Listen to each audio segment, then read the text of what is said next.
दिल्लीमध्ये नरेंद्र मोदी यांच्या शपथविधीच्या वेळेस तिन्ही पक्षाचे नेते मुख्यमंत्री आणि मुख्यमंत्री चर्चा केली होती की तातडीने यावर आम्ही निर्णय किंवा चर्चा करणार आहोत. तशी काही फारशी काल चर्चा झाली दिसत नाही, कारण राष्ट्रवादी काँग्रेसचे वर्धापन दिन होता, त्याचवर काही दिल्लीत होते, काही पक्षाच्या नेत्यांचे बैठका होत्या, त्यावर चर्चा झाली नाही असं दिसतं आहे. त्यावर तुमचं काय म्हणणं? आता इकडे आमरण उपोषण कठोर चालू आहे. बैठका घेऊ, निर्णय काढू, दाटोमोठी गाडीगुडी लावित असतील मराठा.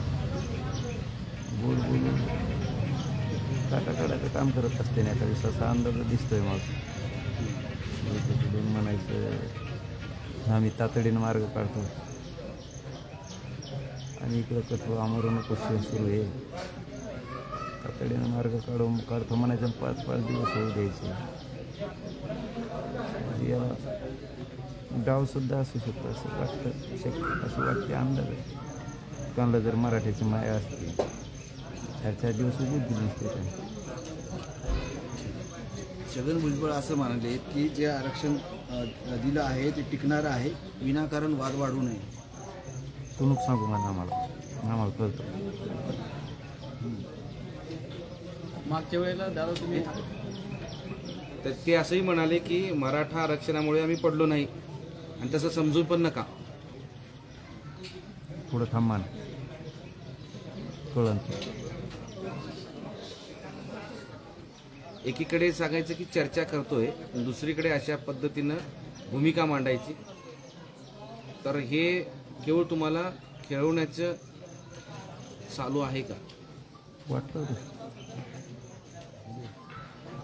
दादा मागच्या वेळेला तुम्ही उपोषण केलं होतं, त्याला सुद्धा 4-5-6 दिवस झाले होते, मात्र सरकारनं कोणतीही दखल घेतली नव्हती. यंदाही यावेळेलाही तसा प्रकार घडू शकतो दिसतो अंदाज. दाखवते मराठी एकाच का दाखवते त्यांना नंतर.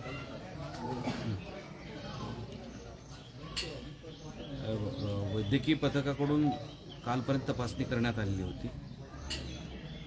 आता या क्षणाला तपासणी केल्यानंतर काही तज्ज्ञ डॉक्टरांचं असं म्हणणं आहे की आता तुमची तब्येत 4थ्या दिवशी ढासळत चालली आहे, त्यामुळे तुम्हाला किमान सलाईन किंवा इतर गोष्टी द्याव्या लागतील. हा, डॉक्टर म्हणलं काहीतरी 80 BP काहीतरी म्हणलं, मला नाही कळालं ते काय ते कमी झालं.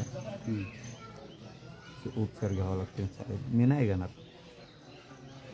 बरं,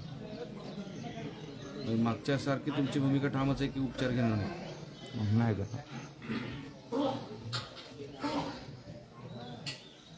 लोकसभेच्या निवडणुका झाल्या, आता मंत्रिपदाची वाटपही झाली, पण विधानसभेच्या निवडणुकीकडे सर्व पक्ष लागले. कुठेतरी मराठा आरक्षणावर सरकार पुढे गंभीर दिसत नाही का?